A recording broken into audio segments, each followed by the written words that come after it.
Hi, I'm Tenessa. Welcome to Tenessa Talks. On this episode, we are going to talk about budgets. You have one, the federal government has one, and we're going to deep dive into Reading's city budget. It is a hot item right now, and we're going to get into it. So before we do that, make sure that you like, follow, subscribe, give us a 5-star review. Hope you enjoy the show.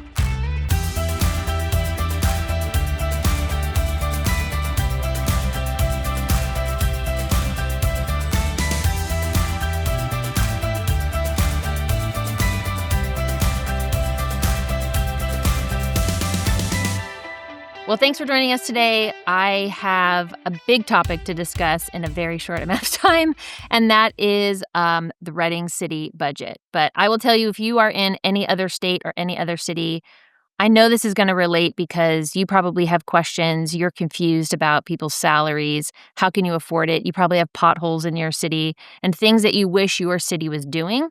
And so understand with an ear that maybe this is happening where you are. And as we obviously know, this is happening at a federal level. Obviously, this happens in the state of California and probably in your state. And so, like you are at home, you have a budget.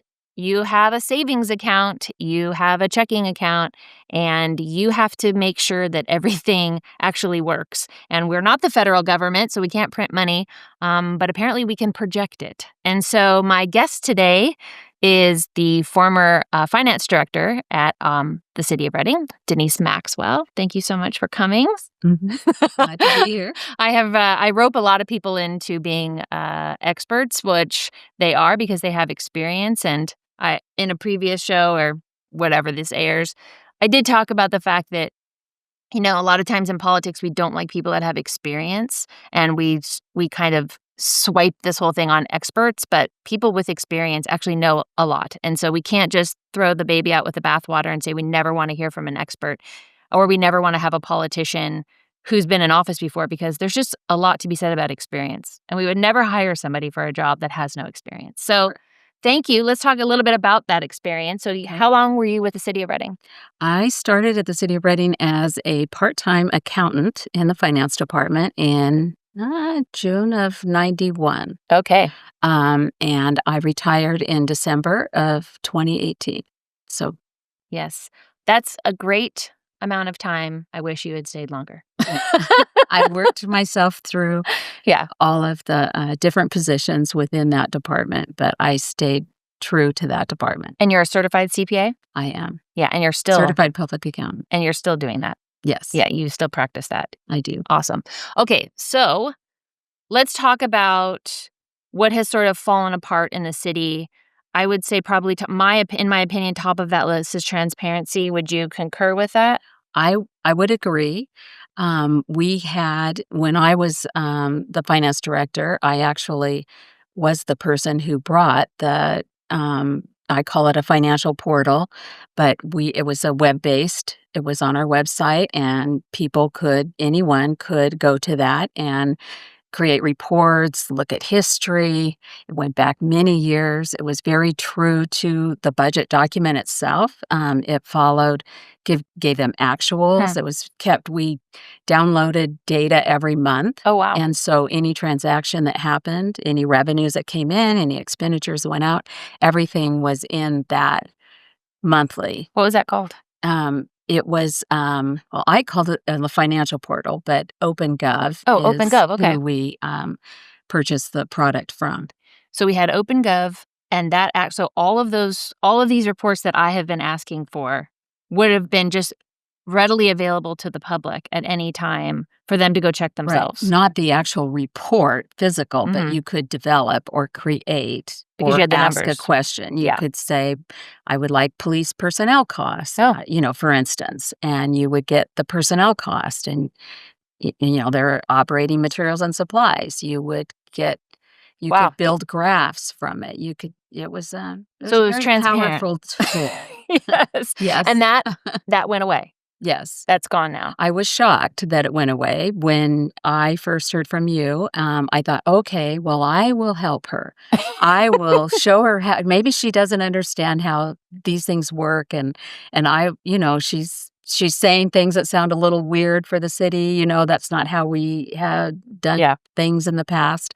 So I went there to develop something to kind of show you what you could do, Yeah. and it was gone. Hmm. And I don't believe in my history now of going back and researching things, on the city's council agenda. I don't recall. I could never find any mention where Hmm. it was discussed that it was going to go away.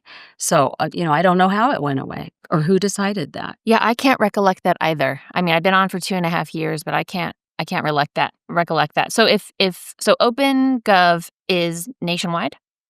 Yeah, I It's a believe so. nationwide website, so it is possible that other people's cities will I have saw. that. Mhm. So you touched on something. So I deep dived into our city's budget because our city manager had a narrative that he told us about finance, and in the budget workshop process, his narrative changed, and that caused a lot of questions for me.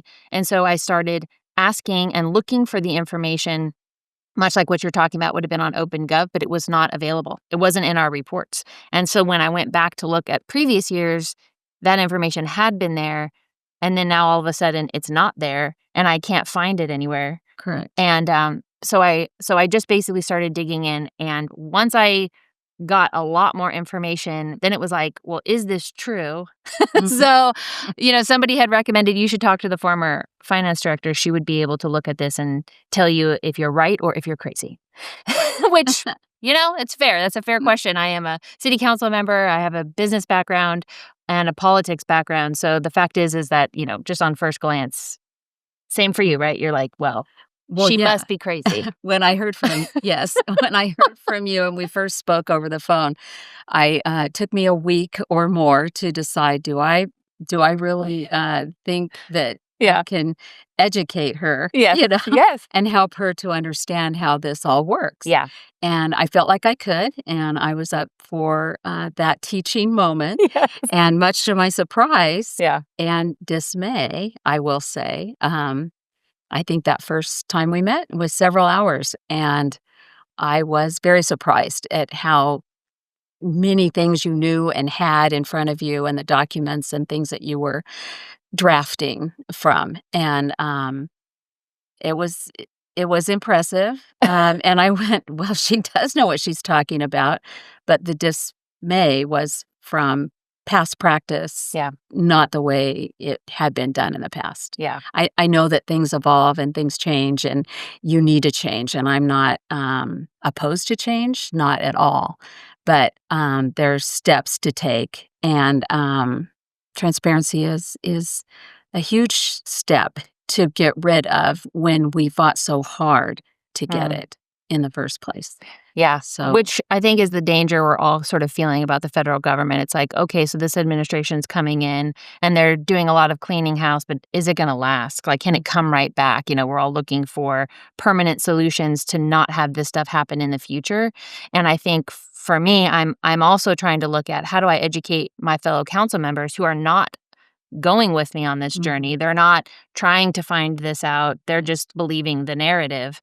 And so I think it's important to sort of understand some of the nuts and bolts of like, well, what could I go look at in my city to figure out is something like this happening and things are adding up. So one of the claims is that we have a balanced budget. yes.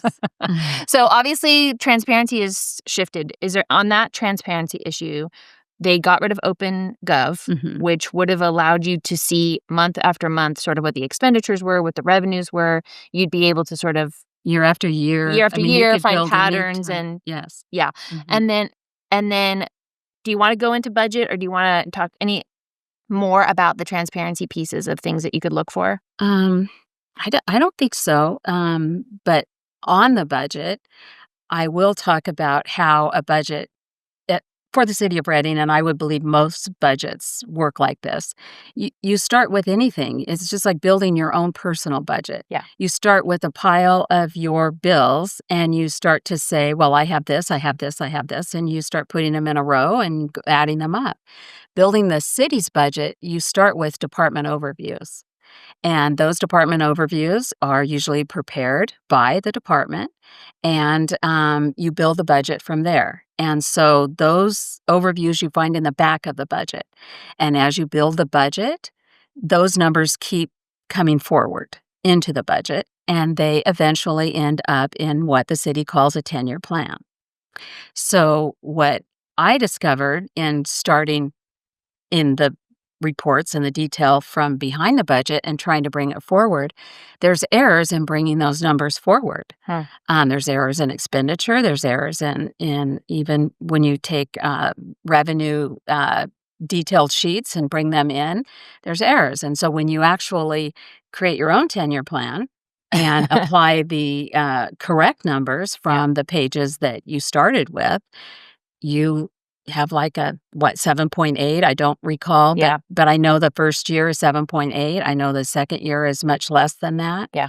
And since time has now gone on, we've gotten a third quarter report from our city, and beginning cash is also potentially a problem. Yep. And I believe forecasted revenues might be a problem. Right. So you can't, and even in your home budget, you can't play with Yeah. inaccuracies that because you want Right. something, a different end product. You have Yeah. to carry things forward.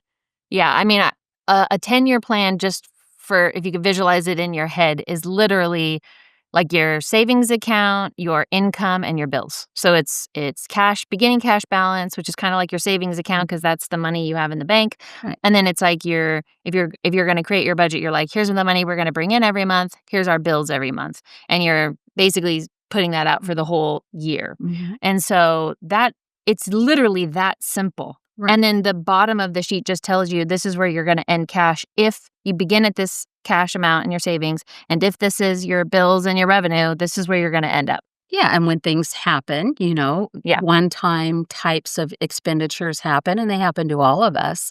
The car breaks down, whatever. You have to accommodate that. So sometimes you can have expenditures that are higher than your revenues, but that's what you need that savings cash for. Yeah.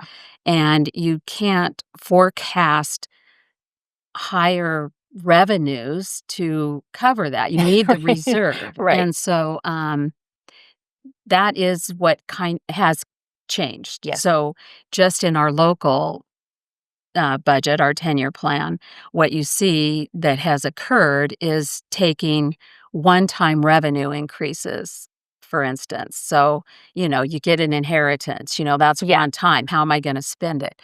You don't say, I'm going to get an inheritance every year for 10 years, Right. and you don't build those numbers into your revenue. That's not your new normal. No, that's Yeah, no. yeah. And so you have to take, one-time money and spend it against one-time expenditures. Yeah. You can't, give really big raises. You can't hire hundreds of people. Yeah. That the city, I think our city has hired over 100 new positions. Yeah. Those are called ongoing cost. Yeah. And for ongoing cost, you need an ongoing revenue source. And that's why pretty much we're having problems now. Yeah. Because they've increased raises Dramatically. and they have hired a lot of new positions Yeah. in the city of Reading. I'm sure that happens in other places, but that's where we are. And Well, we that's obviously can't creating afford the it. deficit. Yeah, huge deficit. So Mhm.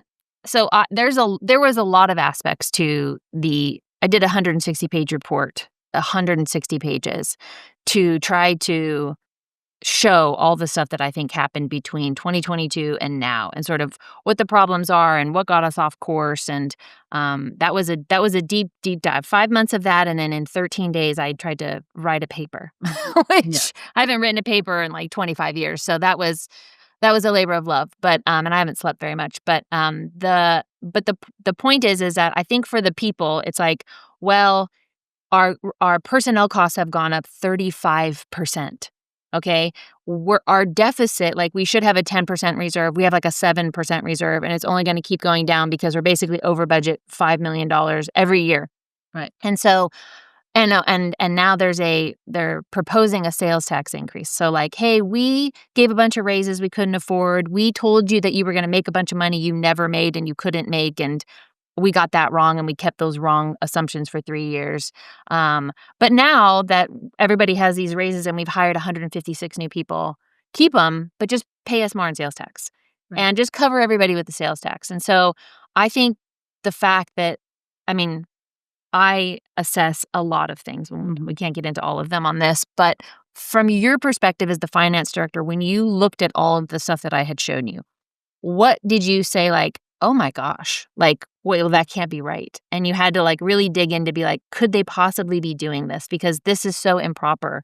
Not the way that it's done. It's not the right procedure. I don't know the correct financial term Right. for it. We would all be like, that's criminal, like outraged. We're outraged by these, Right. like by our city manager making $336,000 in Redding, California, with a population of 90,000 people and going down, and our population is decreasing, and he makes, the median income is Well, what, and 50,000. I mean, it's kind of crazy. The crazy part is how that salary increased and how quickly it went up. Yeah, What, 52% between yes. 2022, January of 2022 to September of 2024. Mhm. That went up 52%.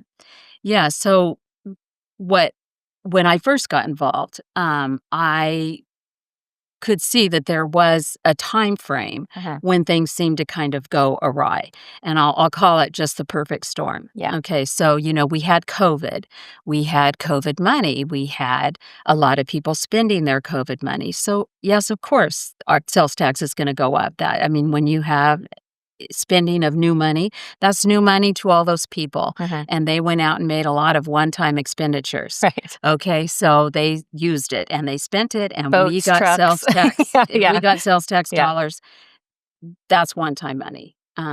So you could kind of see that all starting. Yeah, our sales tax did go up, and I agree it did. But then to carry it out. And so my first thought was, well, where did it start going wrong? Why we've had deficits before, so Yeah. let's clarify that. Yeah. And a deficit is not a hard thing. Right. What you have to do though when you have a deficit is attack it and decide how you're going to deal with it. And I don't feel like right now it's like, well, and I know the sales tax is supposed to be for a special sales tax. It's supposed to, Yeah. Go to what, 5 or 6 different 8. sources. Okay. And so you do handle that a little differently. But I just saw a quote in yesterday's local newspaper that from our city manager that said that this sales tax increase will go a long way to take care of our deficit. Well, if it's a special tax and it's going to these 8 places, I don't think the general fund, was one of them, Yeah. per se.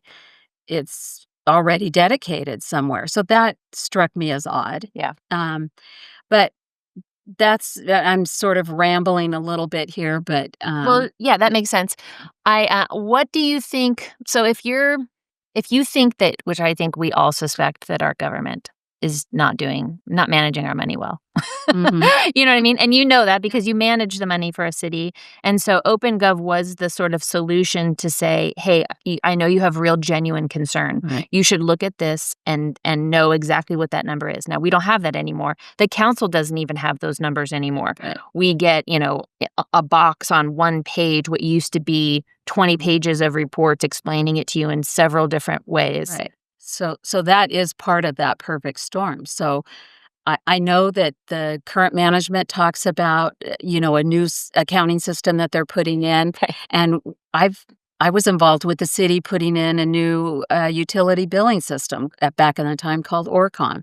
And one thing that we made sure of is that the reports that we needed on a monthly basis were reports that we would get. Yeah. And we worked through those reports before it ever went live. Correct. We knew what we were buying and we knew what we were getting.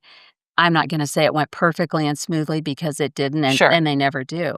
But you still build with the company you're working with what you need.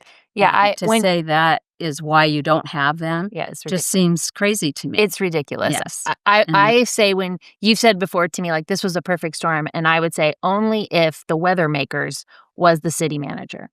So, it was a perfect storm in that they took all of these elements and sort of did what they wanted to do, Right. and so only if you can call him the weather maker because there's just so many excuses without that follow through and the answers and we have a result. The result is that we're spending more than we can afford because the decisions that were made once so COVID dollars are they're called ARPA dollars, American Rescue Plan Act, gave cities and counties and the state money. Right. And so our city got almost $19 million that just came into our accounts.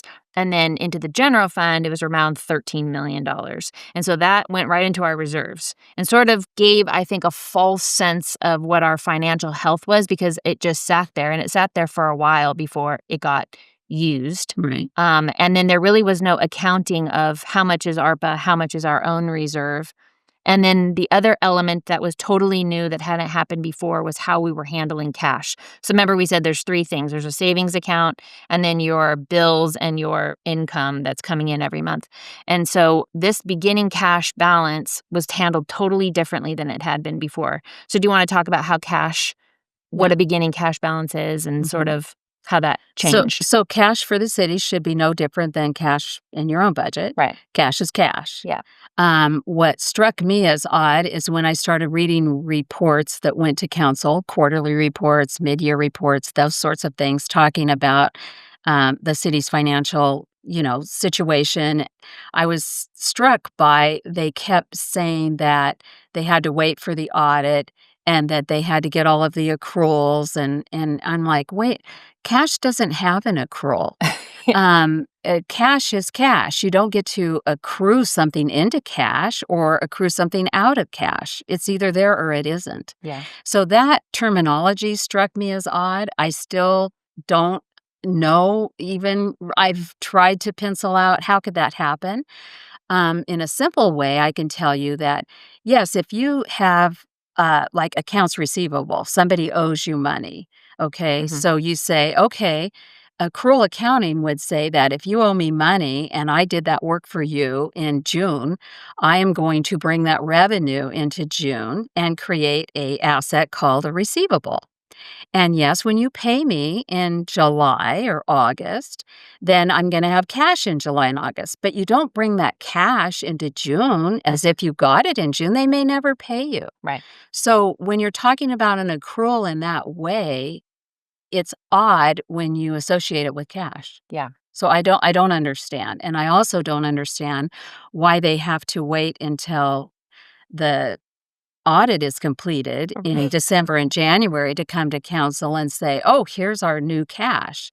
We always knew when we closed our fiscal year in June, we always knew in August, mid-August, what we tried very hard to get all of our entries that affected cash taken care of Right. because we were building our trial balances for audit and doing all of that work. And so we would work very hard to make sure that cash was there so that when the report went to council, we had a really good handle on where we ended up with cash. Yeah. And if we So would in make English, the adjustment yeah. early. Yeah. So in English, it's so important to understand that these are technical things, but they're not beyond our understanding. Right. So anytime that somebody says about finances, it's complicated, it's like, well, your job is to make it uncomplicated, finance director, and your job, the reason why you have financial sheets and worksheets is to simplify it, is to actually make it simple for people to understand. Right. And so a 10-year plan can't get more simple. It's cash, it's bills, it's income. And for that to be wrong means there's a whole lot wrong, as you said, like in the back of the book, Right. in all of these budgets. And so that's what I was saying. I was seeing things like, oh, we're going to add in February, the fiscal year is July 1 to June 30th. And so you would look and it would say you get through the whole year to February, which is reporting on Q2 up to December. And it's like, we're going to change the cash balance from July 1. You're like, wait, why? And in the past, when I went back years, they would say, oh, well, because we made more money than we thought. So we're we're truing that up, or we made a little bit less than what we thought. We trued up And we'd all the always give bills. the reasons Yeah. why, typically. Always. Yeah. But what you see through these years after you left, so from 2019 until, up until this year, is a totally different practice. They're putting a ton of money. They'll say, we're putting $6 million into the beginning balance in February. And you're like, With no explanation. where to come from? Because Right. council would have believed or would have known whenever you change a beginning balance is because we made more money the year before, because you're truing up that past year. And so weird that it would be Right. with no accounting of it. And so that I think in the minds of council was basically painting this picture or narrative that there was a bunch of money there that wasn't there. Right. Well, and even just the way they went about, that was another thing that changed drastically for me, is the reports that would go to council. Not only were the detailed sheets, the actuals and all of the things that go with it Yeah. missing, but also the descriptions and how they told council things in a staff report or in any kind of report was very lacking in Yeah. information. Confusing. Yes. That part was confusing. Yes. Which So their job is to make it less confusing. it's more of the whole, it's missing some transparency. And I mean, you don't throw that word out lightly. Right. I mean, it either is or it isn't. Yeah. And you're either thorough in what you're providing or you're not. Yeah. And to be transparent means it's all out there. Right. There you go. Right. You don't hold back. Yeah. And it seemed like a lot of information is held back. A lot of information has been held back. And then what information you did get, so the 10-year template also changed. And just for understanding, a 10-year plan means maybe cities pass a 1-year budget or a 2-year budget. We have a 2-year budget. But a 10-year basically says, okay, how is that decision now going to affect you in 10 years? Will you have the revenue to be able to pay for it? Because maybe people know or don't know, whenever you have a salary in government work, you have a guaranteed pension. So that cost isn't just the salary and the benefits. It's also the pension costs and the pension obligations, because there's a whole class that will be paid essentially more in retirement because of the different taxes they have to pay on that. But they're going to make what they were making in perpetuity. Right. And so it's called a defined benefit plan. Yes. And a lot of government workers that have one, because pretty much it's only government now that still have. I mean, United Airlines years ago got rid, big companies got rid of defined benefit plans because they are expensive. And I, as a retiree, happen to have one, and I'm so grateful for it. Yeah. And also, I worked many years there without getting raises because I knew I had a defined benefit plan. So tell us more about that. Yes. So no, honestly, because literally in one fell swoop, 20% raises were given across the board. So sometimes 40. Yes. Yeah. If you were in the lower, so in one fell swoop, if you were at the bottom, you went up 40% pay scale. So when I say the bottom, I know that can mean a million things, but like the pay scale. So you have a minimum, maximum. If someone says, hey, how much do you get? You're interviewing for a job. Oh, well, it's anywhere between, 50 and 75,000. So that pay scale, imagine the top went up 20%, but the bottom went up 40%. Right. So, well, I can tell you as when I was in upper management, that's called unrepresented employees. You don't have a union or anything of that sort. And so we went multiple years without even getting a COLA. Yeah. Cost of living increase. Yes, cost of living increase. So many years. And then the other change that happened is not only did they change the pay schedule for 1 year, for unrepresented people, they changed it all in one fell swoop for multiple years, like 5 years, like it was a MOU that you would have with a union. Yeah. And that I've, in my history, never heard of that. That was a shocker for me, that you were bringing, some of the information you brought forward. I was, totally surprised by the raises and how they went about doing those raises. You left at the wrong time, because between 2020 and 2024, there were 7 raises for the executive management. 7. Well, and I will tell you, also, when I was there, we had a deficit, Yeah. and we did rely on our union Yeah. partners to, and the employees, and the employees started contributing a lot more money towards their health insurance and also their, CalPERS. They started sharing in the employer's CalPERS percentage, Yeah. basically, and, that really helped that budget and that to turn Yeah. around, and so, yes, I'm sure there were promises made that when times got better, because we knew they would Sure. eventually, that, there would be some giving back. "You're gonna help us, we're gonna help you." Yeah.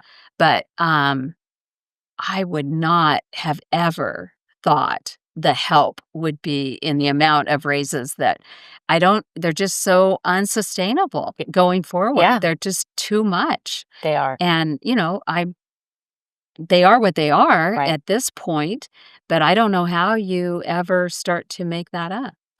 I don't yeah, it's the solution to that, I know people are like, "Okay, fine, then what do you want us to do? What do you want us to do?" And I just think we need to just an assessment. I mean, because there's a lot of other factors, like there's 28 of our or 27 of our firefighters are paid for with RU or with the SAFER grant. So you're like, "Well, what is the true cost then? What is that Right, costing our budget? And how long can we anticipate that?" And, there's like a we should have a budget workshop right, where we actually hear from right, I think which is the other yeah, piece of transparency that's gone away. I right. mean, I saw, something where a budget workshop was 2 pieces of paper, "Here you Yes. go."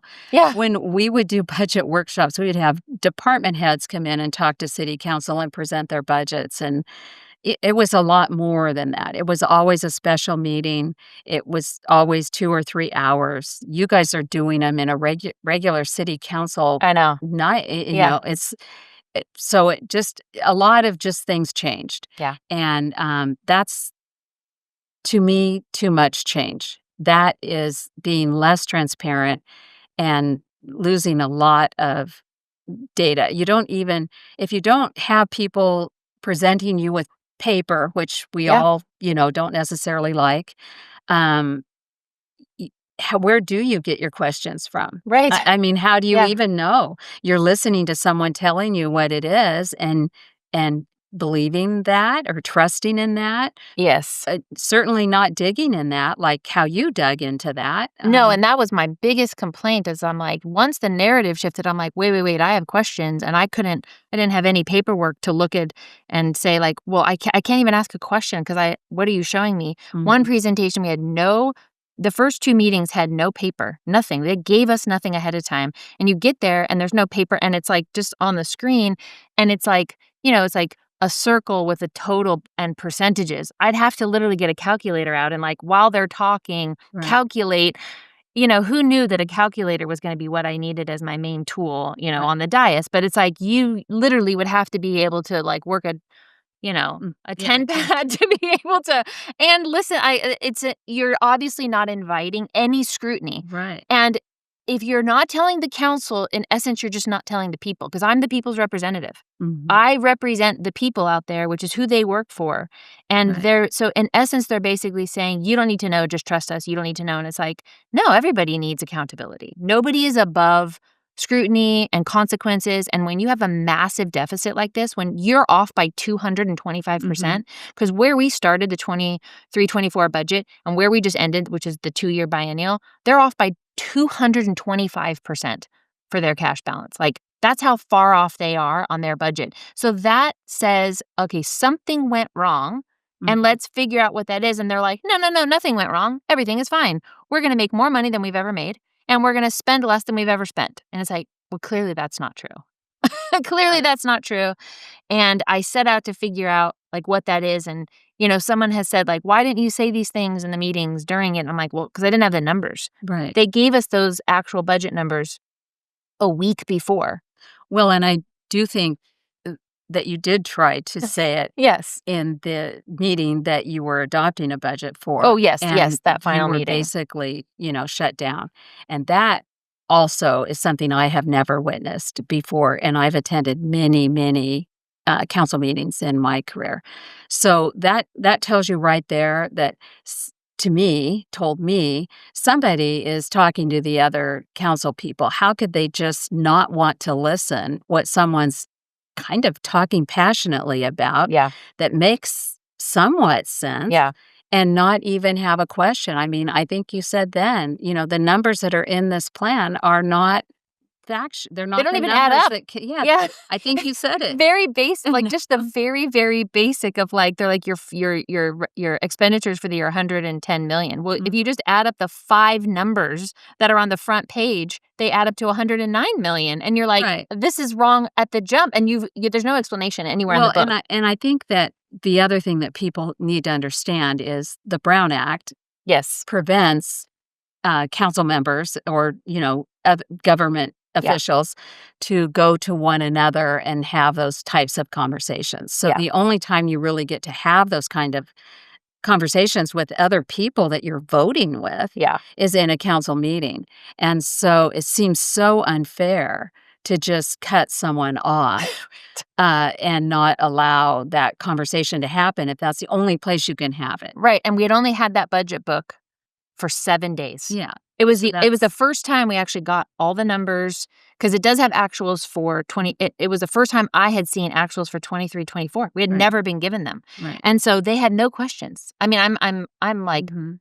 saying Well, there's and when I there's was fire, there's smoke, yeah, there's smoke, and it's like you have a blazing book and they're like, "Nah." yeah. So when I was at City Hall, we allowed a council member to come in and they had their own book, and it was a 5-inch binder Yeah. full of paper, but it had everything, Yeah. every department, every dream. expenditure. Yeah.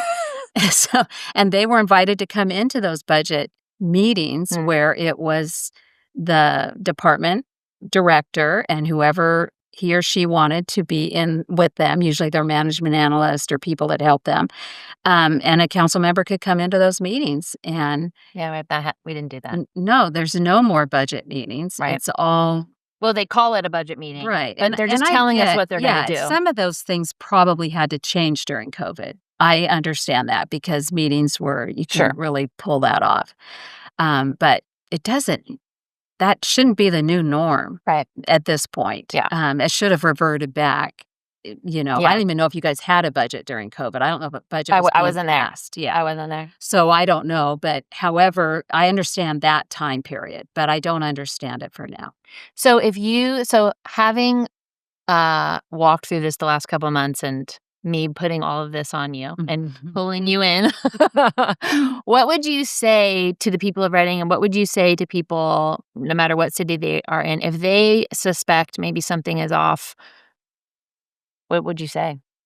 Well, it is I will say it's the first time, that I've worked for the city that I haven't been in favor of this sales tax. Wow.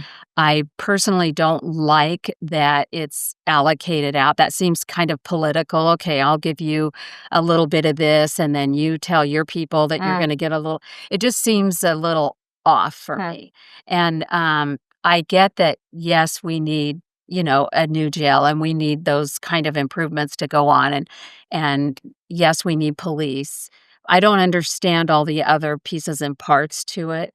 And I'm also based on just kind of what I've seen, Yeah. I'm also a little worried about how transparent the sales tax dollars that we're gonna be collecting, how transparent they gonna be with those? How are they really gonna be spent? I mean, I'm not at all comfortable with what I see currently Right. that I can set and say, "Yeah, that's what it's gonna be for, and that's how it's gonna be used," and I'm just not comfortable with it. So it'll depend on how they're gonna present that. It's also never a good start to not disclose to the public their options. And for the last council meeting, when we were going to confirm and give a date, they only put one option. And the one option was to have a special election. But actually, there's 2 options. You can go to the general Mhm. or you can go to the special. And it's like, what's the rush? If we don't have any budget problems, Yeah. why are we rushing to do it? It's going to cost us $500,000 and you're going to rush to do it. But I think this is a rush to cover up just the deep, deep hole Right. that we have that's ongoing, because any cuts that they made were to future spending. Mhm. Like police and fire have been paid for with grants. So to cut them is to cut a future expenditure. But we're currently in the whole $5 million. Right. So it just doesn't, nothing really adds up. Well, and also usually when we would have a deficit or 2008, for instance, I mean, it was the first time that I ever knew city employees to get laid off. Yeah. And it happened swiftly. It was, here today, gone tomorrow. Wow. And council reacted very quickly. And most of that was due to the 10-year plan because we could see it, we saw it coming, and the reaction was quick. Yeah. When the year that I had a deficit, I think it was 17, 18, we had like a 30 million over the 10-year time frame. We were in budget, truly in budget, the first 2 years. Yeah. But then we started in year 3, and then slowly we started working on that. But it happened quick. I think the deficit was gone by the next budget cycle.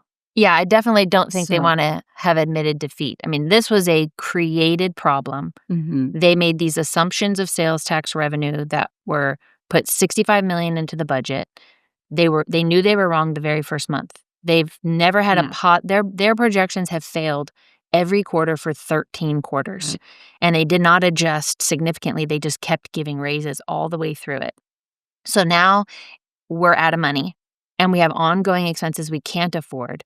They've added 156 positions. So not only did they give raises, they just lived in a completely different world than reality.